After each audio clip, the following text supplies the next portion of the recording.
Welcome to Akeru news. ఇప్పుడు బాల వికాస ఈ స్థాయిని సాధించడంలో మీలాంటి వాళ్ళతో పాటు ముఖ్యంగా ఏ ఏ సంస్థలు మీకు ఉపయోగపడినాయి? మాకు ఎక్కువ మాత్రం బాల వికాసే ప్రభుత్వానికి ఈక్వల్గా ఇచ్చిండ్రు వాళ్ళు. మ్మ్. 2 వాటర్ ట్యాంకులు కానీ, తర్వాత ప్యూరిఫైడ్ వాటర్ ప్లాంట్ కానీ, తర్వాత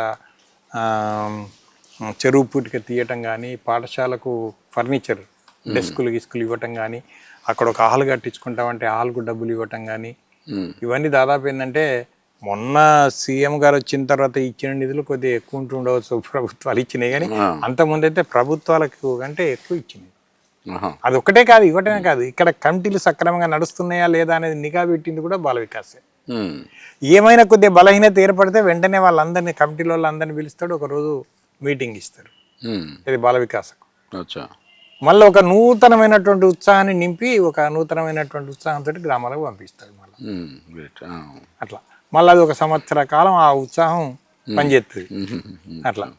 అట్లా ఎందుకంటే బాల వికాస డాక్యుమెంటరీ ఫిల్మ్ తీయటం, తర్వాత బాల వికాస్ ఏంటంటే బుక్లెట్ తయారు చేయటం, తర్వాత బాల వికాస్ ఎందుకంటే వివిధ భాషల్లో మా డాక్యుమెంటరీ ఫిల్మ్ని వివిధ భాషల్లో తర్జుమా చేసి అన్ని దేశాలకు కూడా అందించడం. తర్వాత ఏంటంటే ఇక్కడికి వచ్చినటువంటి అనేక దేశాలకు సంబంధించిన ప్రతినిధులల్లా ఎక్కువ భాగం బాల వికాస్ ద్వారా వచ్చినటువంటి దేశాలే ఉన్నాయి. ఇక మిగతా ఏమో విత్తనాల కంపెనీ, తర్వాత మారి సంస్థ, ఇలాంటి కొన్ని సంస్థల ద్వారా 1, 2, 3, 4 గ్రామాలు. మండలాల సంస్థ అంటే కావేరియా? విత్తనాలకు సంబంధించిన కొన్ని కావేరియా వాళ్ళ ఈ చైనా నుంచి. మారి సంస్థ ఏమేమి చేసింది మీకు? మారి సంస్థ కూడా అగ్రికల్చర్ మీకు చేసింది. రైతుల్లో అవగాహన, అంతర్ పంటలు ఎట్లా వేయాలి, తర్వాత పచ్చిరెట్ట ఎట్లా తయారు చేయాలి, ఎరువులను ఎట్లా తగ్గించాలి, ఎరువులను తగ్గించి ఈ రకమైనటువంటి వ్యవసాయాన్ని ఎట్లా ముందుకు తీసుకుపోవాలని చెప్పి అనేటువంటిది మాకు చెప్పడం జరిగింది. దాదాపు ఎన్ని దేశాలు ఇక్కడ సందర్శించినాయి? వచ్చిన వాళ్ళల్లో ఎవరైనా చాలా అంటే సంతోషంగా, చాలా ఆశ్చర్యపోయి, అంటే ఏ దేశానికి సంబంధించిన ప్రతినిధులు ఎక్కువగా వండర్ అయిపోయారు ఇక్కడ చూసి, ఇక్కడ అభివృద్ధికి సంబంధించింది కానీ, ఇక్కడ యూనిటీ కానీ, ఇక్కడ డెవలప్మెంట్ చూసి ఏ దేశం అట్లా మేము? దాదాపు అయితే ఎక్కువ మాత్రం కెనడా దేశమే ఎక్కువ లైక్ చేసిందండి. ఎందుకంటే వాళ్ళు ఇచ్చిన నిధుల మీద ఇక్కడ సక్రమంగా వినియోగం జరిగిందా లేదా అని చెప్పి డోనర్స్ కూడా వచ్చి వాళ్ళు ఇచ్చిన నిధులతోటి ఇక్కడ ఏం డెవలప్ చేసిండ్రు అని చెప్పి వాళ్ళు వచ్చి పరిశీలించిపోయిండ్రు. కెనడా అంటే బాల వికాస్ ఇది మేడం ఉన్నాము. అయితే అదే కాకుండా ఏంటంటే ఆ కెనడా ప్రతినిధులు మేము వాళ్ళని అనేక సార్లు కోరినాం. ఏంటిదంటే భారతదేశంలో కనిపెంచిన తల్లే అనారోగ్యం ఏర్పడితే, లేకపోతే ఏంటంటే ఆర్థికంగా ఇబ్బంది ఉంటే, అరే బాబు నాకు కడుపు నొప్పి లేస్తుందిరా, ₹1 ఇరా నేను గోల్ చేసుకుంటా అంటే ఇయ్యలేని పరిస్థితి ఉన్నది. కన్న తల్లికి సరైనటువంటి వస్త్రాలు లేవంటే కొనిచ్చేటువంటి పరిస్థితి లేదు. మరి ఎక్కడో ఉన్నటువంటి కెనడా దేశం నుంచి వాళ్ళు ఇక్కడ ఉన్నటువంటి ప్రజలకి ఏంటంటే దాహార్తి తీర్చడం కోసం డబ్బులు ఇస్తున్నారు అంటే ఒక్కసారి వాళ్ళని చూడాలండి, అలాంటి మహానుభావులను మేము చూడాలి, కొద్దిగా ఒకసారి తీసుకురండి అంటే మాది 10వ సంవత్సరం కార్యక్రమం జరుపుతాను. జరిపితే అప్పుడు మొత్తం ఆ టీం తీసుకొచ్చిండ్రు వాళ్ళు. తీసుకొస్తే వాళ్ళందరూ వచ్చిండ్రు సార్. ఇక వాళ్ళు పేర్లు మనం ఏం చెప్పలేం కానీ అక్కడి నుంచి మాత్రం టీం పండు ముసలి వాళ్ళు కూడా వచ్చిందండి. వచ్చిండ్రు కానీ ఇక వాళ్ళను మేము ఎట్లయినా ఇంకా వాళ్ళ జీవితాంతం గుర్తుండాలనే ఉద్దేశంతో మేము కూడా అంత కమాన్లు కట్టి, బ్యానర్లు కట్టి, తర్వాత ఊరంతా శుభ్రం చేసి, ఊరు జనమంతా పోయి అక్కడి నుంచి బ్యాండ్ మేళంతో ఊరేగింపుగా తీసుకొచ్చాం. అయితే వాళ్ళని ఎందుకంటే బ్యాండ్ మేళంతో అక్కడి నుంచి తీసుకొస్తా ఉంటే మా ఊరోళ్ళు, మా పిల్లలు, లేకపోతే ఇక్కడ ఎందుకంటే డ్యాన్సులు చేస్తూ ఉంటే, కోలాటాలు వేస్తూ ఉంటే అంత ఏజ్డ్ వాళ్ళతోటి కూడా వాళ్ళు డ్యాన్సులు చేసుకుంటూ వచ్చిందండి సంబరంగా. వచ్చినాక అక్కడికి వచ్చినాక ఏంటంటే మేము వాళ్ళకు వేదిక జల్లి వర్షం వస్తుందేమో అని చెప్పి వాతావరణాన్ని దృష్టిలో పెట్టుకొని వేదిక బాగా వర్షం కొట్టిన ఊరుకుంటూ వేసినాం. మా ఊరి జనం చిన్న పిల్లలతో సహా అందరు వచ్చి కూర్చోవాలంటే అందరు వచ్చి కూర్చున్నారు. విపరీతమైన భారీ వర్షం పడ్డది. ప్రజలు ఒక్కరు లేవలే, అట్నే కూర్చున్నారు. తడిచిండ్లు, వాళ్ళు చెల్లించిపోయిందంటే ఇంత వర్షం కొడతా ఉంటే ఒక్కరు కూడా లేస్తలేరు, కనీసం ఏందని అడుగుతలేరు.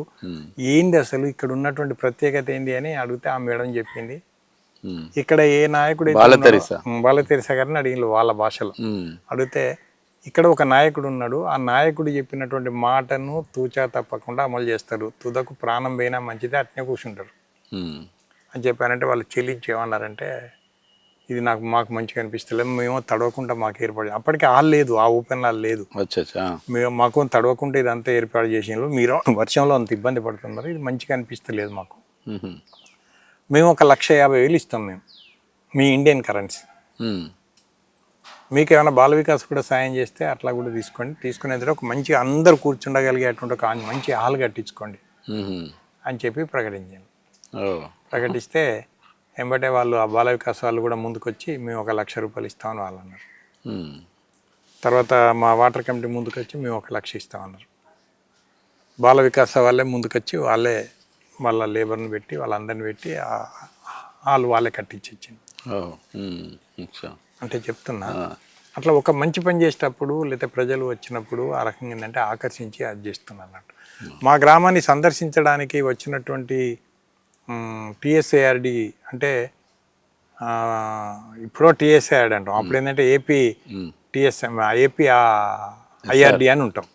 అంటే ఆంధ్రప్రదేశ్ గ్రామీణాభివృద్ధి సంస్థ అని ఒకటి ఉంటుంది, అక్కడ వీళ్ళంతా ట్రైనింగ్ చేస్తూ ఉంటారు. దానికి ఒక కమిషనర్ ఉంటాడు, ఆ కమిషనర్ మా గ్రామాన్ని సందర్శించడానికి వచ్చిండు. వచ్చిన సందర్భంగా చంద్రమౌళి గారు వచ్చినప్పుడు ఏంటంటే నైట్ అంతా మాతోటే ఉన్నాడు, డ్యాన్స్ ప్రోగ్రాంలు మీటింగ్లు అవన్నీ జరిగినాక మాతోటే భోజనం చేసిండు, ఇక్కడనే రాత్రి పడుకున్నాడు. అతను వచ్చిండు, తన ఫ్యాకల్టీ వచ్చిండు. అనేక సందర్భాల్లో గవర్నమెంట్ కూడా డాక్యుమెంటరీ ఫిల్మ్ తీసి ట్రైనింగ్ సమయంలో అక్కడ మా గంగదేపల్లి అభివృద్ధి తీరుతెన్నులు కమిటీ ఏంది, కమిటీల ఫంక్షనింగ్ ఏంది, అభివృద్ధి ఏంది అనేది అక్కడ ఫిల్మ్ వేసి చూపెట్టినాకనే మిగతా వాళ్ళకు ట్రైనింగ్లు ఇస్తారు. ఓకే, అది చూసి ఏంటంటే అసలు గంగదేపల్లి మనమే చూడలేదు, ఎందుకు అసలు పోదాంపా అని చెప్పి వాళ్ళు అందరినీ తీసుకొని వచ్చిండు. అందరికి ఏర్పాట్లు చేసినాం, అయిపోయింది, భోజనాలు చేసినాక అంత అయిపోయినాక ఇంత మంచి గ్రామంలో ఇంతమంది ప్రజలు అసలు సైలెన్స్గా ఎవ్వల పనులు వాళ్ళు చేస్తూ ఉన్నారు, మాకంత పరేషాన్గా ఉన్నది, ఇంత ఐక్యత, ఇంత పట్టుదల, ఇంత ఆలోచన ఎందుకు ఎట్లా వచ్చింది, ఏంది ఏం సంగతి అని మాతో మాట్లాడి, ఇక్కడ మేము దీన్ని కాదండి, దీన్ని ఒక ప్రయోగశాలగా తయారు చేయాలి దీన్ని, గ్రామాన్ని. కాకపోతే ఏంటంటే మీరు ఏమైనా స్థలం కనుక ఇచ్చినట్టయితే మేము నిధులు మంజూరు చేయించి మేము ఇక్కడ హాల్ కట్టిస్తాం, అందులో అనేక గ్రామాల వాళ్ళు కానీ ప్రజాప్రతినిధులు కానీ మీ గ్రామం ఎట్లా అభివృద్ధి అయిందని వచ్చే వాళ్ళు కానీ ఉంటే అందులో కూర్చుండి గౌరవప్రదంగా మీరు మాట్లాడి వాళ్ళను ఒక మంచి ఆలోచన కల్పించి పంపించేటట్టుగా చేయాలని చెప్పానంటే, ఇది మా గ్రామస్తులందరూ విరాళాలు వేసి ఇందులో గుడి కట్టించుకుందాం అనే ఆలోచనతో ఉన్నారు. కొన్నాక మాకు పూజారి సమస్య వచ్చింది, పూజారి ఎవరు దొరకలే. ఎందుకని? పూజారి అంటే ఇప్పుడు మా దగ్గర ఏంటంటే వాళ్ళను ఆ కుటుంబాన్ని నెలవారీగా మనం ఇచ్చి పోషించుకునే స్థాయి లేదు. అంటే పూజలు చేసి దానికి ఇంతో అంతో ఖర్చులు ఇచ్చి అది చేయాలంటే రోజుకి ఇంతో అంతో ఇస్తేనే కదా వాళ్ళు ఉండేది. కాబట్టి ఏంటంటే వాళ్ళని అడిగితే వాళ్ళు నెలకు ఒక 25,000 ఇచ్చినట్టయితే మేము వస్తాం అన్నారు. ఆ రోజుల్లో 25,000 ఇచ్చే పరిస్థితి లేదు 2012-11లో. కాబట్టి మేము ఇచ్చేటట్టు లేదని చెప్పానంటే ఇది లేకపోతే ఇది గ్రామస్తులందరూ ఏమన్నారంటే, ఇది వాళ్ళు అడుగుతున్నారు కదా, గవర్నమెంట్ అడుగుతున్నారు కదా, ఇచ్చేయండి, అది కూడా మంచిదే కదా, ఒక దేవాలయం లాంటిది, అది ఇచ్చేయండి అని అన్నారు. అంటే దీన్ని గవర్నమెంట్కు రిజిస్ట్రేషన్ చేస్తే గవర్నమెంట్ వాళ్ళు ఈ బిల్డింగ్ కట్టించి ఇవ్వడం జరిగింది. ఇది ట్రైనింగ్ ఇన్స్టిట్యూట్. ఇక్కడ ఏం ట్రైనింగ్ ఇస్తారు? ఇక్కడ ఎందుకంటే ఈ యొక్క రూరల్ డెవలప్మెంట్ మీద ఇస్తాం. ఎవరికి ఇస్తారు అంటే ఇప్పుడు గ్రామాల నుంచి కమిటీల వాళ్ళు కానీ, సర్పంచ్ కానీ, వార్డు మెంబర్లు కానీ వీళ్ళందరూ టీములుగా వస్తారండి. వీళ్ళే కాకుండా ఎన్జిఓస్ పనిచేస్తున్నటువంటి గ్రామాల నుంచి కూడా వస్తారు. వాళ్ళకు కూడా ఏంటంటే ఒక మంచి గ్రామాలుగా తీర్చిదిద్దాలి అని చెప్పినటువంటి ఆలోచనతోటి పనిచేసే అనేక ఎన్జిఓస్ ఉన్నాయి. ఇప్పుడు అనంతపూర్లో అయితే బ్రహ్మాండమైన మన బాల వికాస కంటే 3 అంతలు 4 అంతలు ఉంటుంది అది. అక్కడ ఒక ఫాదరే చేసిండు దాన్ని, ఆయన చేసిండు. ఆయన ఏంటంటే ఈ సత్యసాయితోటి పోటీపడి చేసిండు ఆ జిల్లాలో, అనంతపూర్ జిల్లాలో. ఆయన ఎంత పబ్లిక్ సాయం చేసిండో ఈయన కూడా అంత పబ్లిక్ సాయం చేసిన అన్నట్టు. చనిపోయింది, ఈయన చనిపోయింది, ఆయన చనిపోయింది. ఆయన చనిపోయినాక ఒక 6 నెలలకు 3 నెలలకు ఈయన కూడా చనిపోయింది.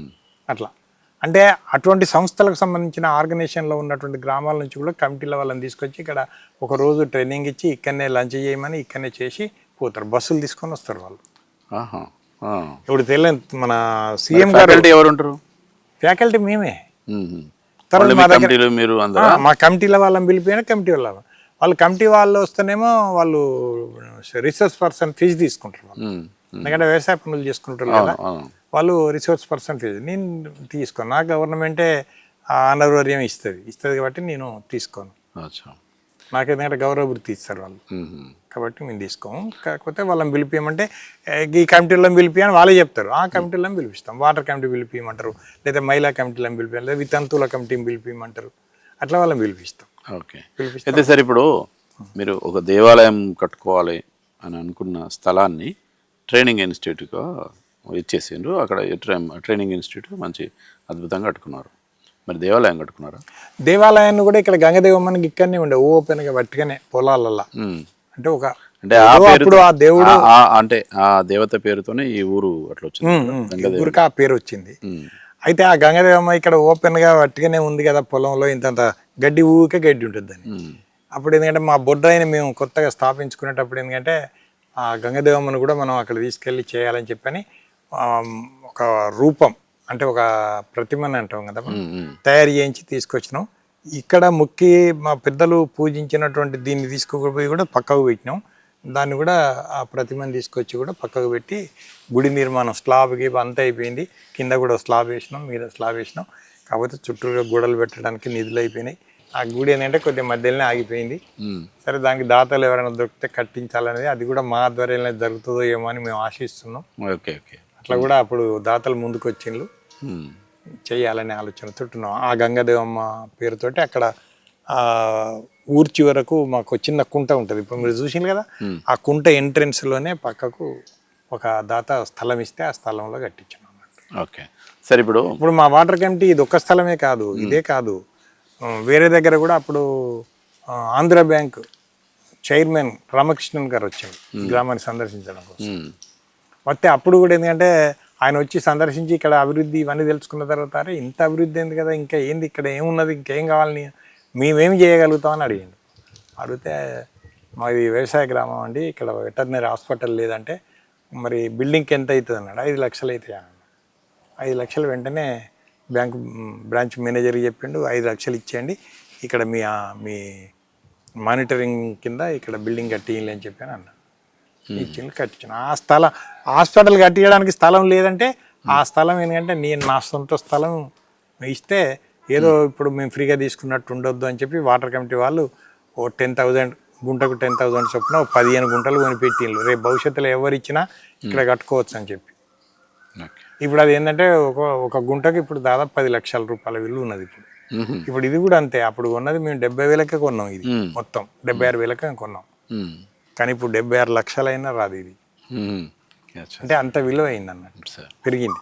మొత్తము ఈ గ్రామాభివృద్ధి అంటే ఏ వ్యక్తి అభివృద్ధిలో అయినా ఒక పురుషుడి అభివృద్ధి వెనుక ఒక స్త్రీ ఉంటుంది అంటారు. అట్లనే ఈ గ్రామం యొక్క అభివృద్ధిలో ఈ మొత్తం ఇంత సక్సెస్ అవ్వడంలో మహిళల పాత్ర ఎట్లా ఉంది? మహిళల పాత్ర మామూలుగా లేదండి, బాగున్నది. ఇక్కడ మహిళల పాత్ర కూడా పురుషులకు ఈక్వల్గా ఉన్నది కాబట్టి ఇది ఈ స్థాయికి వచ్చింది. వాస్తవంగా సపరేట్గా మహిళలతోటే కమిటీలు ఉన్నాయండి మా దగ్గర. ఏం కమిటీలు ఉంటాయి? మహిళా సమస్యల పరిష్కార కమిటీ, ప్లాస్టిక్ నివారణ కమిటీ, మహిళా అభివృద్ధి కమిటీ. ఈ 3 కమిటీలు మొత్తం మహిళలే. ప్లాస్టిక్ నివారణ కోసం కూడా వాళ్ళే పనిచేస్తారు. తర్వాత ఏంటంటే మహిళా అభివృద్ధి కమిటీలో కూడా వాళ్ళే ఉండి అభివృద్ధి యొక్క అంశాలకు సంబంధించిన అంశాలు చర్చిస్తారు. మహిళల్లో ఏదైనా సమస్యలు వస్తే మహిళల యొక్క సమస్యలు మాటలు అక్కడ మాట్లాడుకున్న తీవ్రత మాటలను పురుషుల ముందు చెప్పుకోలేకపోయినప్పుడు ఆ కమిటీ దగ్గరికి వచ్చి చెప్తే ఆ మహిళల కమిటీ వాళ్ళు ఇంటికి పోయి కూర్చుండి భార్య భర్తల మధ్యలో ఏమైనా వచ్చిందా, లేదా ఆడబిడ్డ మద్దల మధ్యలో ఏమైనా వచ్చిందా, మామ కోడల మధ్యలో ఏమైనా వచ్చిందా, అట్లా ఉంటే సరి చేసి వాళ్ళు తప్పుంటే వాళ్ళ మందలించి ఆ కుటుంబాన్ని చక్కదిద్ది వస్తారు. అయితే ఇప్పుడు మరి ఇన్నేళ్ల కాలం నుంచి ఎన్ని రకాల కమిటీలు ఉన్నాయి కదా, మీరు మరి ఇక్కడ నుంచి పోలీస్ స్టేషన్లకు వెళ్ళడం కానీ కేసులు అవ్వడం కానీ అట్లా ఏం లేదంటారా? అంటే ఒకటి అండి, ఇప్పుడు దాదాపు ఏంటంటే కమిటీల యొక్క ఫంక్షనింగ్ ఎప్పుడైతే ఏర్పడ్డదో అప్పటి నుంచి మాత్రం పోలీస్ స్టేషన్ పోవడం అనేది చాలా అరుదు. క్రిమినల్ కేసులు పోవు. ఏమైనా ఉంటే ఇక్కడ కాకుండా ఏమైనా ల్యాండ్ కేసులు, సివిల్ కేసులు ఏదైనా ఉంటే, డబ్బులు ఇచ్చిన కేసులు ఏమైనా ఉంటే డైరెక్ట్ కోర్టు పోవాల్సిందే తప్ప ఇక్కడ మాత్రం అంటే పోలీస్ ఒకవేళ ఇక్కడికి పోయినా ఆ ప్రాపర్గా ఉండేటువంటి ఎస్ఐ ఎవరైతే ఉంటారో వాళ్ళు ఏంటంటే గంగదేవిపల్లి యొక్క అభివృద్ధి, అక్కడ ఉన్న కమిటీలు ఇవన్నీ తెలుసుకుంటాడు కాబట్టి గంగదేవిపల్లి ఇక్కడ దాకా ఎందుకు వచ్చినావు, ఇక్కడ దాకా ఎందుకు వచ్చి నువ్వు ముందు నీ ఊరికి పో, నీ కమిటీ వాళ్ళ దగ్గరికి పో చెప్పుకో, అక్కడ కాకపోతే ఇక్కడికి రా అని చెప్పని అట్లా పంపించినటువంటి కేసులు చాలా ఉన్నాయి. ఓకే. చిన్న చిన్నవి తిట్టుకున్నాయి, ఆ గెట్టు పంచాయతీలు భూమి పంచాయతీలు కూడా తగాదాలు తిట్టుకున్నటువంటి, కొట్టుకొని సచ్చుడు పొడుచుకున్నాడు ఇలాంటివి ఉండవు ఇక్కడ. అట్లాంటివి అన్నట్టు అట్లాంటివి కూడా వాళ్ళు కూడా సహకరిస్తారు. వాళ్ళు కూడా ఏంటంటే కేసులు పెట్టి అనవసరంగా గ్రామానికి ఎందుకు అనవసరంగా తీసుకురావాలని చెప్పని అలాంటి క్రైమ్లో కూడా మాది నెంబర్ 1. మిగతా గ్రామాలతో పోల్చుకుంటే చాలా క్రైమ్ లేకుండా ఉండడంలో క్రైమ్ లేకుండా ఉండడంలోనే మాది బెస్ట్ నెంబర్ 1. నెంబర్ 1. సరే, ఇప్పుడు మొత్తము ఈ ప్రస్థానంలో మీరు చాలా అవమానపడి ఇక వద్దు ఈ పని ఎందుకు అనవసరంగా నేను ఇక్కడ నుంచి వెళ్ళిపోదాం, ఇక ఈ ఊరు నుంచే వెళ్ళిపోదాం, ఇక మనతో అయితే లేదు, ఇంతటి అవమానము లేకుంటే ఇంతటి ఇబ్బంది ఉన్నది, ఇట్లాంటి పరిస్థితిని ఏమైనా ఫేస్ చేసినారా మీరు ఎప్పుడైనా? ఇప్పుడు ఇలాంటి పరిస్థితి మాత్రం ఓన్లీ మద్యం నిషేధించేటువంటి క్రమంలో వచ్చినటువంటి మాటలే తప్ప, టాయిలెట్స్ కట్టించుకోండి అన్నప్పుడు కూడా మాకు కట్టించుకుంటామని చెప్పి ఒప్పుకున్నటువంటి వాళ్ళు కూడా మళ్ళీ కట్టించుకోవడానికి నిరాకరించినటువంటి సందర్భం లోపల, అరే నువ్వు ఒప్పుకున్నావు, తీర్మానం రాసినావు, సంతకం పెట్టినావు, నువ్వు ఎందుకు దీన్ని వద్దంటున్నావు, దీనివల్ల నీకు కలిగే నష్టం ఏంటిదో చెప్పు అని చెప్పి మేము గట్టిగా నిలేస్తున్నప్పుడు మా ముందు ఎంతో భయంగానే ప్రదర్శిస్తారు, కానీ బయటికి వినాక మాత్రం కొద్దిగా మాటలు మాట్లాడతారు. ఆ మాటలు విన్నటువంటి వాళ్ళు ఏంటంటే నిన్ను ఇట్లా మాట్లాడతాను కదా అని చెప్పినప్పుడు కొంచెం మాకు బాధ అనిపిస్తుంది. కానీ ఒకటి ఏంటంటే ఎన్ని బాధలు వచ్చినా, ఎన్ని కష్టాలు వచ్చినా, ఎన్ని మాటలు వచ్చినా ఏమంటారు సార్ బయట పోయినప్పుడు, ఈయనకి ఎంత అవసరమా, ఈయన బాగా అది చేస్తాడు, మా దగ్గర డబ్బులు ఉన్నాయి లేవు, మేము తాగుతాం, మేము కట్టుకోకపోతే ఈయనేంది మమ్మల్ని కట్టుకోమని చెప్పేది అని చెప్పిందంటే బూతులు తిడతారండి. ఇక అది తెలిసినప్పుడు మేము అనుకుంటాం ఇక తెలియక తిడతాను కానీ చూద్దాం, దీని వలన రిజల్ట్ వచ్చినాక ఎట్లుంటుందో చూద్దాం అని చెప్పానంటే ఇప్పుడు మద్యం నిషేధించిన తర్వాత మాకు మహిళల ద్వారా బాగా మంచి రిజల్ట్ వచ్చింది, యూత్ ద్వారా మంచి రిజల్ట్ వచ్చింది. ఇంటింటికి టాయిలెట్స్ కట్టించుకునేటప్పుడు కూడా కష్టాలు ఎదుర్కొన్నాం, అవమానాలు భరించడం అన్నీ చేసినాం.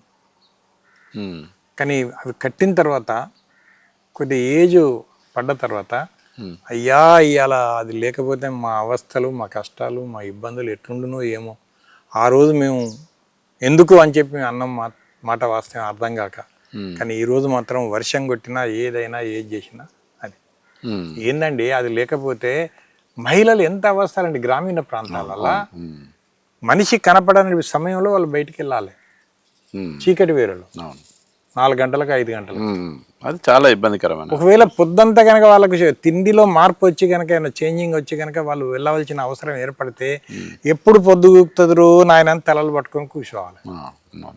లేదు తప్పనిసరి పోవాల్సి వస్తే మనిషి కనపడనంత దూరం పోవాలి,